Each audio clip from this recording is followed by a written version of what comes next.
respeto. Doctor Israel Kina, ¿qué tal? Muy buenos días. Analista político, Ramón, ¿cómo está usted? Un gusto tenerlo acá, Israel. ¿Desayunando ya o desayunado? Aún no, en minutos más. Perfecto, muy bien. Entonces no quiero ni mucho menos amargarle el café. Lo vamos a endulzar con una buena entrevista, supongo, y sobre todo con un análisis muy preciso de la interpelación ayer al ministro del Castillo.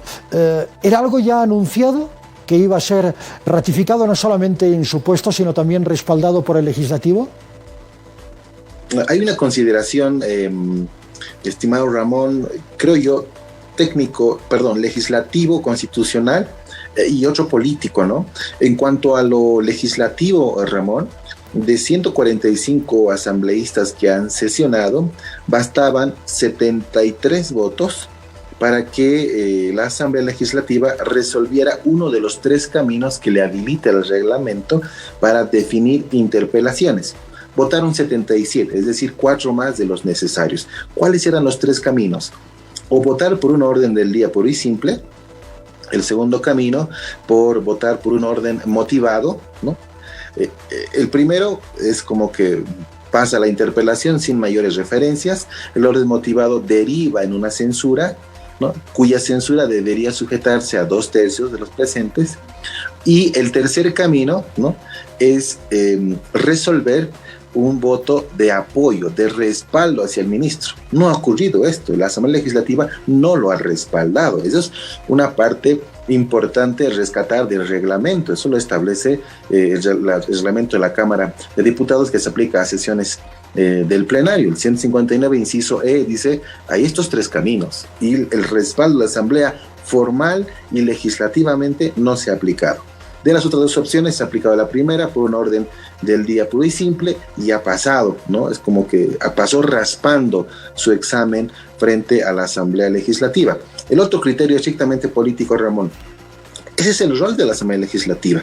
No debería sorprender que el MAS, con más o menos diputados, ¿no?, interpele, fiscalice al órgano ejecutivo. Esa es su naturaleza jurídica, es una atribución constitucional que yace al equilibrio de poderes. Puede ser hoy el ministro de Gobierno, mañana será la ministra de la Presidencia, la ministra de Trabajo, cualquier miembro del gabinete está sujeto a un proceso de interpelación. Eso lo dice la Constitución. Ya será el plenario, ¿no?, en sesión conjunta, que defina uno de los 3 caminos, pero no le ha expresado un voto de respaldo porque han incumplido lo que el reglamento prevé. Pero sí pasó raspando el ministro, pero ese debería ser el rol de todos los legisladores, sean del MAS, de Comunidad Ciudadana o de Creemos: interpelar, fiscalizar al poder político.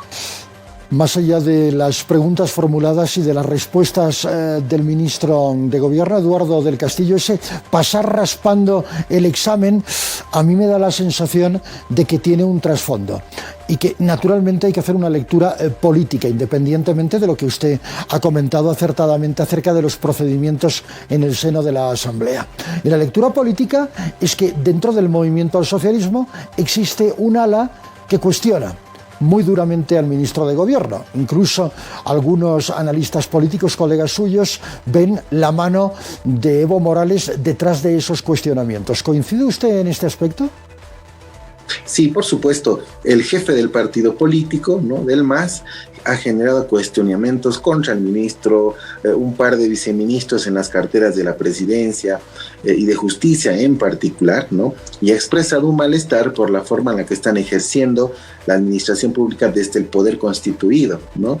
De manera coincidente, un grupo de legisladores en la Asamblea también ha expresado un rechazo y crítica a estas autoridades, ¿no? Solo ha sido el hoy ex viceministro, ¿no?, de Coordinación Gubernamental, Bovarín, quien ha respondido de manera inadecuada a los legisladores que le fiscalicen. Hay esas diferencias internas al interior del movimiento al socialismo. Es un hecho que no se puede ocultar, pero creo yo que no es, lo que ha ocurrido ayer en la Asamblea Legislativa no ha sido para nada ninguna pulseta entre el presidente del Estado o el jefe del partido político, pero inclusive Ramón, el propio expresidente Evo Morales, está en todo el derecho de criticar, de cuestionar porque es el partido a que él representa el que hoy está ejerciendo el poder político, ¿no? Es también natural coincidir, ¿no? En la observación a la gestión pública que están teniendo determinadas autoridades, ¿no? Al momento de ejercer el poder, ¿no? Por supuesto, hay en muchas ocasiones declaraciones desaprensivas cuando generan, por ejemplo, anuncios de lo que va a ser la justicia boliviana, entre otros, ¿no? Entonces, es natural también que en un partido tan grande existan esas diferencias internas, que no significa que esté dividido, fraccionado, quebrado, el más en absoluto, pero internamente hay naturalmente estas corrientes. Lo importante, creo que ayer han resuelto ese pasar raspando del ministro de gobierno, le han dejado un mensaje muy claro, ¿no? Que la siguiente vez que ocurra un hecho similar, con alta probabilidad no vayan a tener el mismo entendimiento. Ahí usted la deja votando, ¿no? Como se dice en el fútbol, como se dice en el deporte. Rápidamente, Israel, ¿fortalecido o debilitado el ministro de Gobierno tras haber pasado raspando el examen de la interpelación? Yo creo que debilitado, Ramón, ¿no? Porque uno puede ir a expresar un hecho teórico, ¿no? Estadístico en un escenario de interpelación y decir, estamos atendiendo, estamos resolviendo, hay menos causas, pero los hechos criminales no han reducido, ¿no? La cantidad de feminicidios, por ejemplo, no han reducido en razón de la contención criminal. ¿Y esto a qué se debe, Ramón? Y la pregunta es, ¿cuál es la política criminal en este momento que está en vigencia? No la tenemos. ¿Cuáles son las condiciones, ¿no? de este régimen penitenciario para resolver también y atender esto que la Constitución dice, reinserción social para los detenidos preventivos inclusive, que son 67% en todo el país de más de 16,000, cuando las cárceles solamente pueden albergar a 6,000? Hay una sobrepoblación al respecto, el sistema judicial no está funcionando. ¿Cuáles son las formas de impulsar, de resolver aquello? Lo ha dicho el GIAI, Ramón, lo ha dicho el CAT de Naciones Unidas, lo ha dicho hace una semana el relator especial de Naciones Unidas, el señor García Sayán, ¿no? Entonces, cuando no hay condiciones desde el Estado para afrontar una política criminal, ¿a qué acuden? Populismo punitivo, ¿no? Exhibir arrestados, aprehendidos en conferencias de prensa para decirle al pueblo, esto estamos haciendo, así nos estamos vengando de las cosas que ocurren.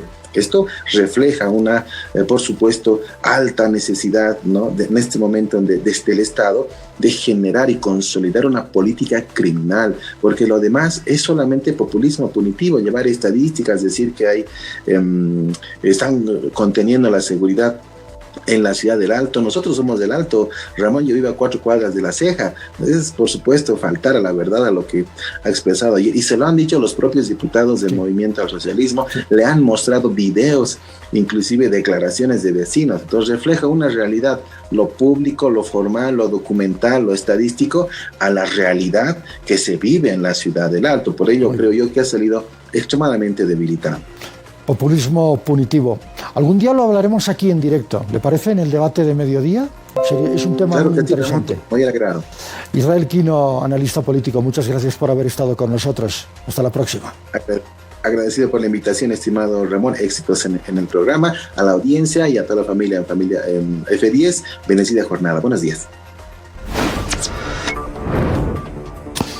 Cuando regresemos, será el turno de hablar de Fátic y del inicio de la Copa Bolivia. Y por supuesto, con Jorge Burgoa.